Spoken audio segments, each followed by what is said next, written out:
Hello guys, gaya ng nasabi ko po, ito yung na-download po natin na local by Flywheel, no? So ito po yung magamitin natin sa WordPress po natin. So, view lang natin guys, ito yung website natin. So, yung atin dito is magawa tayo ng theme. Nung brand new talaga guys, no? Tayo talaga yung magawa-gawa, no? Okay? So, gaya na sinabi ko po, pagkatapos na ma-download ito, local by Flywheel, download din tayo ng Visual Studio Code, okay? So, open natin guys, yung editor natin kasi nga dyan na tayo mag-edit-edit. Tama? Tapos guys, yung gagawin natin, yung theme natin guys, ito sa website natin, no? So, gawa tayo ng bago nga. So, para magawa natin 'yan, click natin yung dito, no? Nahanap na natin yung nakatira yung WordPress natin. Gawa tayo ng bagong folder guys, no? New folder, my new theme. My new theme. Okay?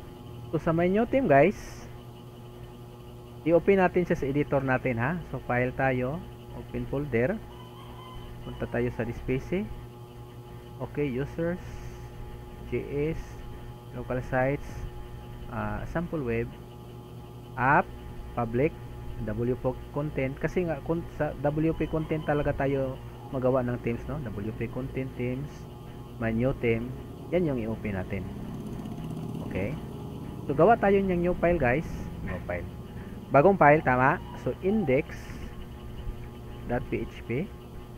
okay, pangalawa guys is style.css.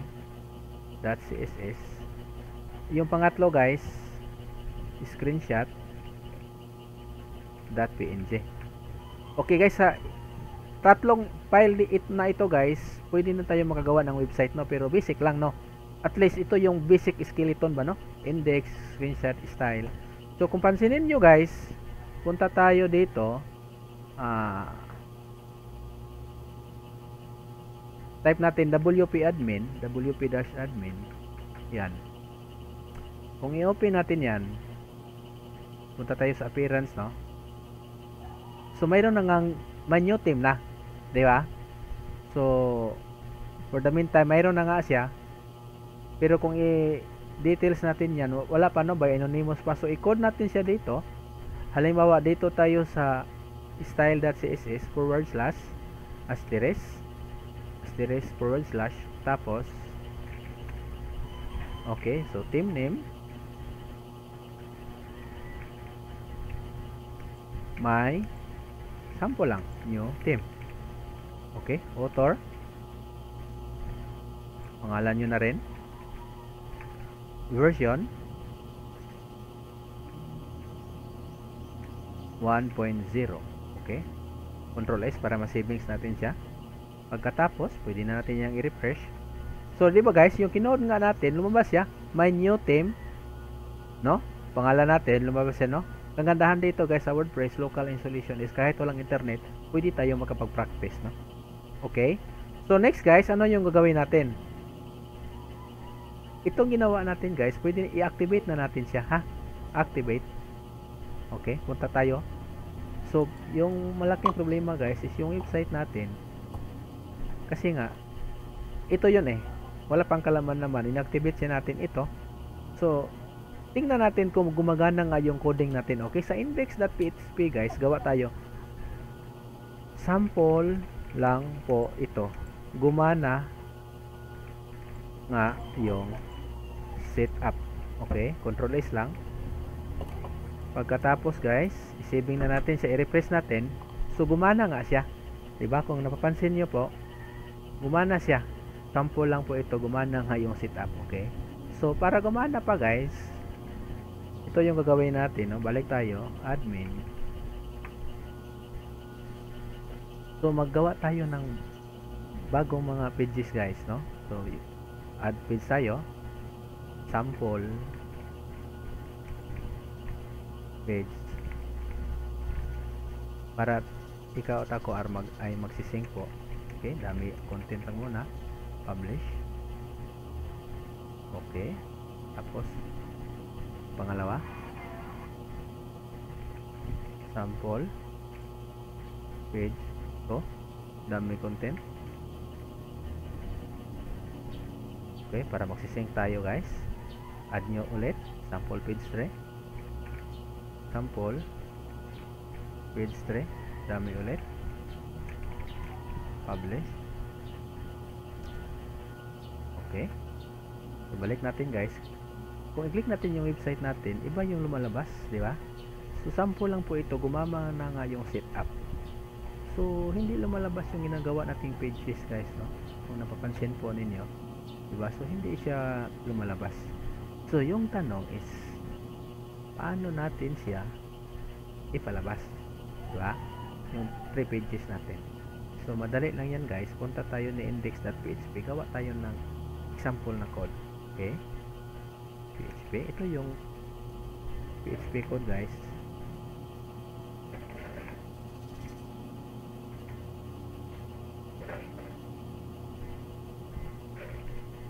Okay, tapos gawa tayo ng isang WordPress function while loop guys, no? While loop. Okay, mayroon tayong curly brackets. So while guys, ito ibig sabihin is while tawagin natin si isang WordPress function na hub post, diba?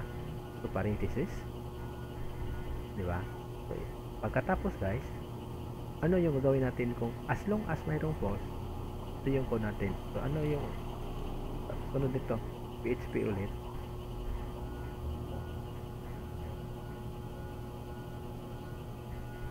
Pagkatapos guys, so dito the post.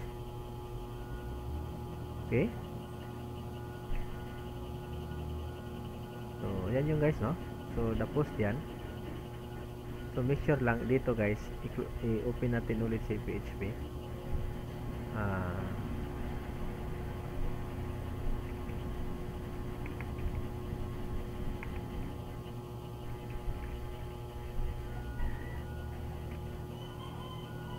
Okay, so while hub post PHP the post, diba?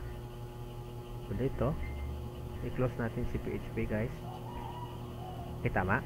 So ibig sabihin dito is samantalang may post, the post. Pagkatapos guys, pwede na tayong mag-dial dito, headline level to. Pagkatapos tawagin natin yung isang function ni PHP ulit.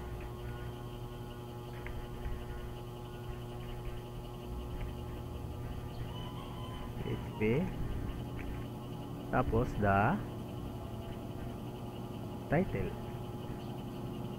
Tingnan natin ha, parenthesis tapos semicolon, control S natin. Oo, nag-i-error siya sa line 8 guys. Bakit siya nag-i-error line 8? Wala ngang ano, walang P. Tama, control S. Okay, i-mix natin. Tama. So guys, no, kung napapansin po ninyo, yung mga post po natin, lumalabas po siya dito. Okay,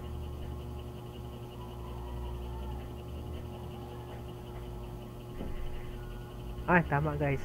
Ano pala, yung mali pala doon, yung ginawa natin pages yun. So kung magawa tayo ng post, no, post, asan ka na post, balik na WP -admin. Bakit page yung ginawa natin? Gawa tayo ng post, no? Post, add nyo post num1, post num2 ba? Okay na yan, tama. Tapos post num1, i-refresh natin yung website natin guys, lalabas na yun guys. Diba? So yan lang muna for the meantime guys, no? So ibig sabihin sa code po dito, samantalang daw mayroon tayong post, tapos the post, tapos ito yung sa WordPress function na the title. Ibig sabihin guys, as long as mayroon tayong 5 post ba yan or 1 million post, lalabas yan, no? Diba? So susunod guys, tuturo pa natin kung ano yung mga susunod